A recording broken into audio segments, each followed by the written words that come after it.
I come back. I come back. I come back.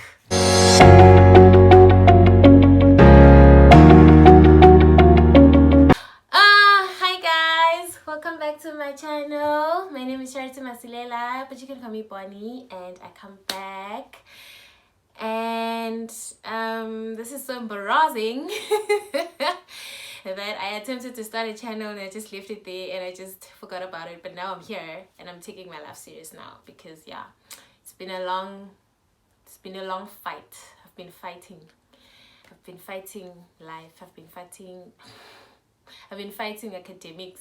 So yeah, I come back now and I hope everyone is in good health. And thank you to my 80 subscribers, I think. Yo guys, I remember celebrating 10 subscribers on my WhatsApp. I was like, 10 people want to watch my videos. I was so excited.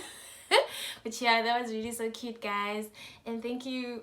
And for all the people that gave me a little bit of anxiety every time I talk to them, when are you gonna upload a video, guys? I don't know how to plan. I am a procrastinator. I just try my best to wing life, you know.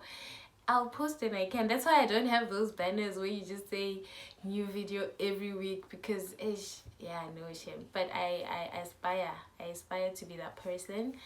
And yeah, so today's topic, as you can see on the heading, is anxiety in COVID-19, you know. And I've gotten to realize that a lot of people are really just having their anxieties peak at this time more than ever, you know. And people that have never had anxiety actually are starting to have anxiety right now, you know. And it's upsetting me and my homegirls. I'm joking, yo, can't even be serious when it's serious things. And it's really I just would like to just talk about it, have an input. You know, you guys can like comment what you know about it, what I missed out, and obviously.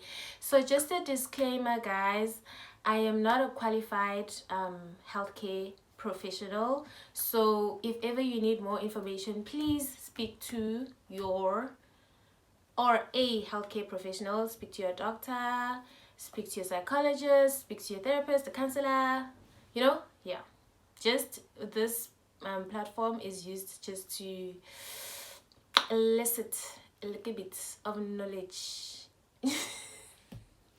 Anyway, let's get started. So a lot has been happening, guys. A lot is going on, and can't pretend like we can't see that a lot is going on, and a lot is affecting us, and a lot is a lot, you know, and it's affecting us both directly and indirectly. And it's I don't even know where to start, guys. My heart. But anyway, guys, to everyone that is going through a very difficult time right now, I'm really just sending my love and my comfort to you guys. If it really gets to that point where you just feel like you can't do this anymore, please, I'll add a few numbers at the end of the video where you'll be able to call to have therapy sessions done over the call, over WhatsApp, or you can actually go to the actual place, guys. I need you to get help. If ever you just want to vent to a stranger, or your stranger that's watching this video, you can just DM me on my Instagram or something, and just, yeah, like, just, guys, please, let's just try to be okay, you know. This pandemic must not take everyone. It gives me so much anxiety. But anyway, guys, back to anxiety. So anxiety is a disorder that is characterized by a lot of feelings of fear, restlessness, worry, you know, uneasiness, you know, about something that might happen, you know. And the thing about anxiety is that those things actually might happen, and some of the things that you worry about might actually not happen, you know what I mean. So in conclusion, anxiety is a normal emotion, right? The problem is when it starts to alter your life, you know. You start not being able to do things that you want to do things that you have to do things that you usually do, you know what I mean, because of these feelings of worry, of fear, of restlessness, you know what I mean. So yeah, just to define that. And we all have a certain level of anxiety. I think an example would be you going to work every day because you have that little bit of anxiety that says, if I don't go to work and not report for like 10 days, I'm probably gonna get fired, you know what I mean.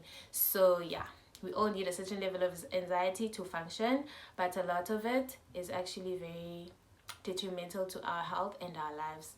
So I'm just gonna like talk about a few types of anxieties and talk about the characteristics that they present themselves in, and then also just talk about the tips that you can follow during this time in order to calm yourself, or you can actually look at those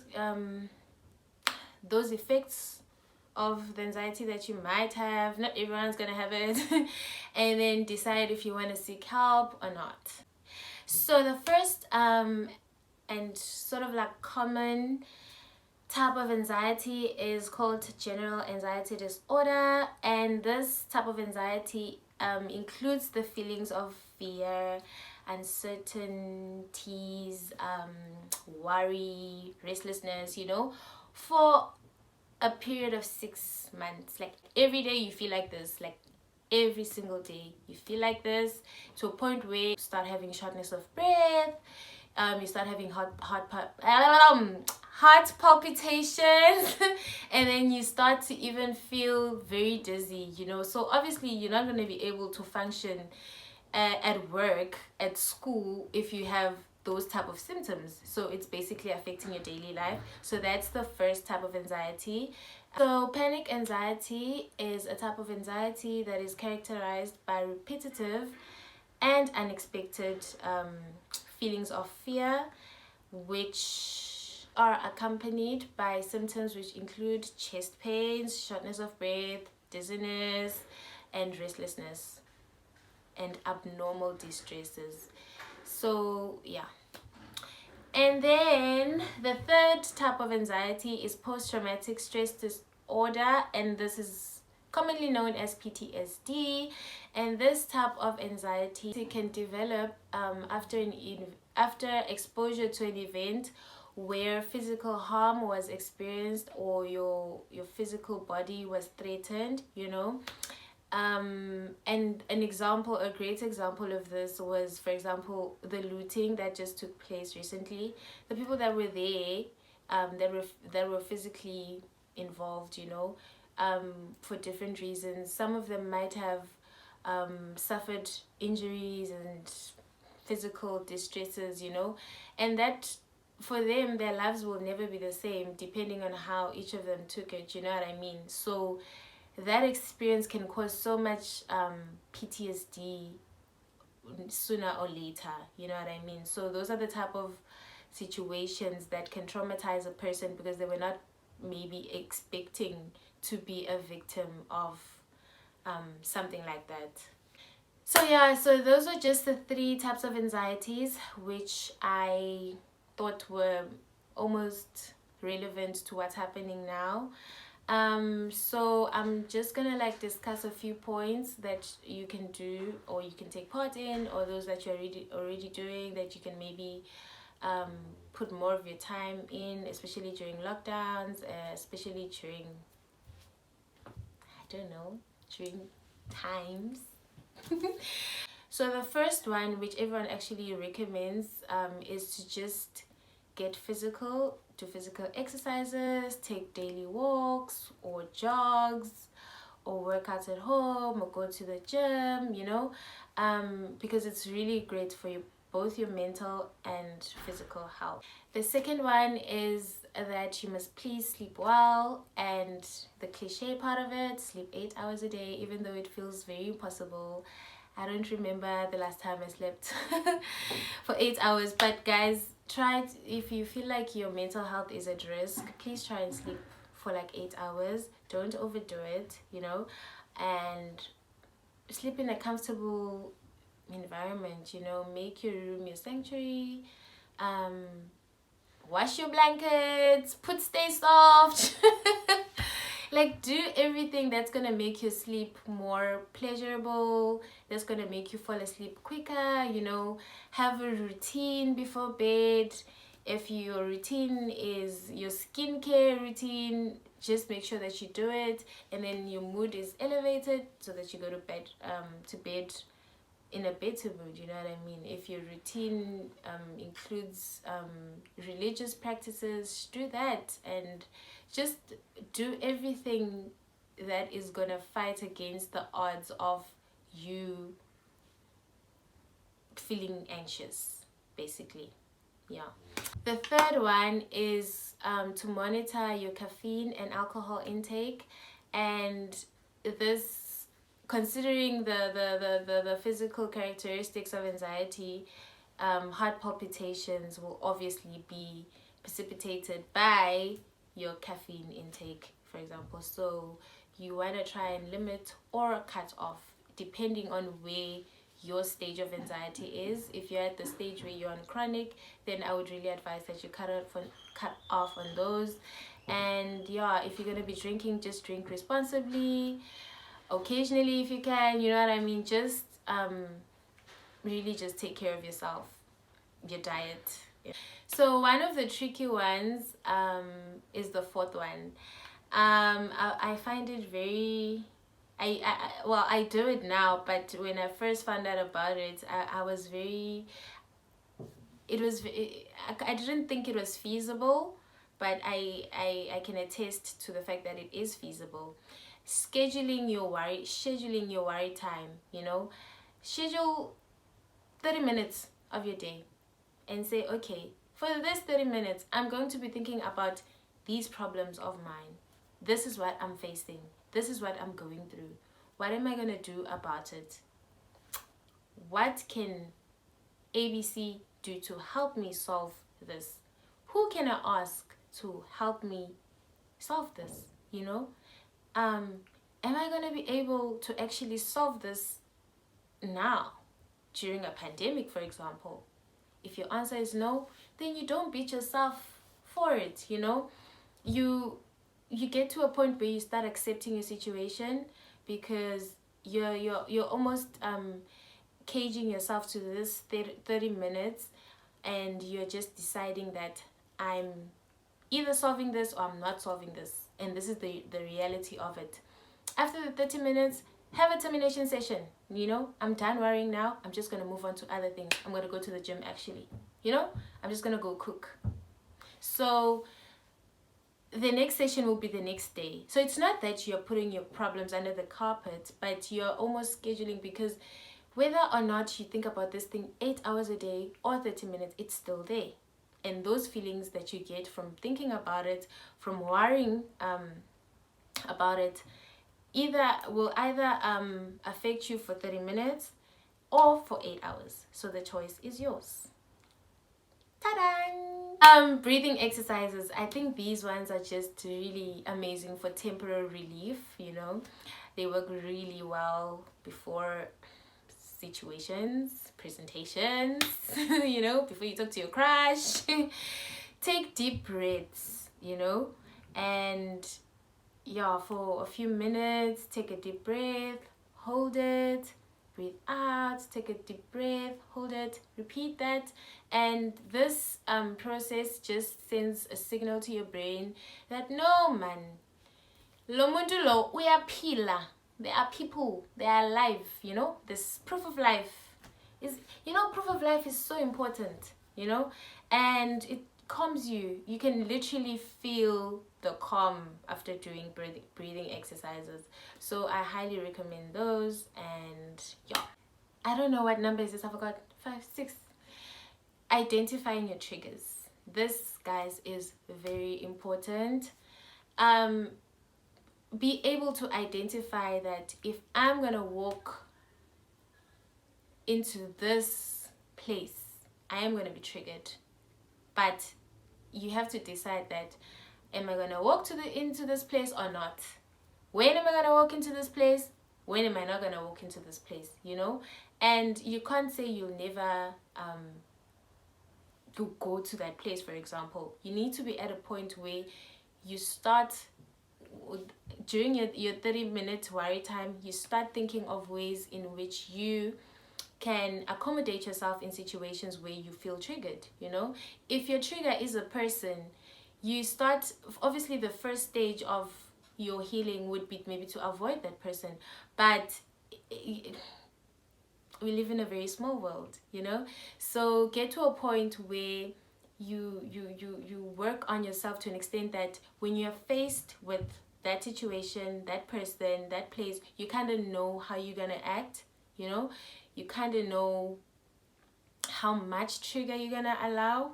And yeah, basically just accepting that this is my trigger, and this is, and I need to basically deal with it, you know. And protecting yourself. If ever you feel like you're not in a position where you are able to face your triggers, avoid that place, you know. Send someone to that mall that you don't want to go to, unfollow a person, block, you know. Just really just the least you can do is give yourself an environment that is safe for you and your mental health. So eliminating and dealing with the triggers is really highly recommended. And the last but not least, which is my favorite, guys, please fast social media when you can. Whether or not you have anxiety, it's just social media has consumed us so much that it's almost really just, it's starting to become more bad than good, but it's very amazing and all that. But you just need time off, you know. Even if it was, even from a good thing, sometimes you really need some time off to just, you know, just regenerate and come back. If you are a person that is always on socials, for example, take that time off and be like, okay, I'm gonna delete Instagram for 2 days, then I'll come back after 2 days. Then the next time you do it, you're probably gonna do it for 1 week. You know, you start to monitor your time, and in turn you are actually combating your anxieties. You know, for example, if you're a student that has a whole pile of work or load, whatever fits, and then you decide that, okay, I'm just gonna for this period of time, I'm just gonna deactivate my Twitter and my Instagram, and I'm just gonna focus on this. That would give you so much control over your life, and that would decrease your anxiety. So it's just the little things that we do in our daily lives that make us anxious, and we don't actually get to see where things get out of control, you know. So yeah, I really find that really helpful for me, especially like sometimes I just disappear. It's my thing. It's very toxic sometimes, but it's my thing. And another thing with the social media now during this time especially is the propaganda that we actually find in articles that we're going to read online, you know. Things that are shared, everything is just so exaggerated, and you only find out after some time that, oh no, that wasn't true, or the source was incorrect or whatever. So imagine if you're a person that actually, I remember, for example, I used to really just always go on Dr. Zweli's Twitter and just see these cases every day. Like there was a time when he posted it every day. I don't even know if he still posts it anymore, because I was just like, you know what, I'm not even gonna keep on provoking myself like that, you know. Self-inflicted pain, I don't want that for myself.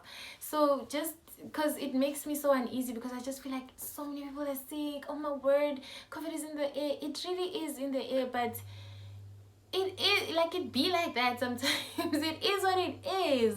So yeah, just choose what you take in from social media. I go to social media for the humor and the memes, you know, at this point in my life, because everything is just messed up. Yeah. And then the most important one, actually, religion. I think this time is very important, whatever it is that you believe in, believe so strong in it during this time, so that you're at a place where you feel safe, you're at a place where you feel in control, you're at a safe where you feel taken care of, because we all need hope. The only thing that we can hold on to now is hope. If you are gonna pray relentlessly. If you're gonna burn incense, burn it. Hey, you must burn. And just all these things that work for you, just really just believe in them, that they will work for you during this time. And yeah, that's it from me. Thank you guys for watching.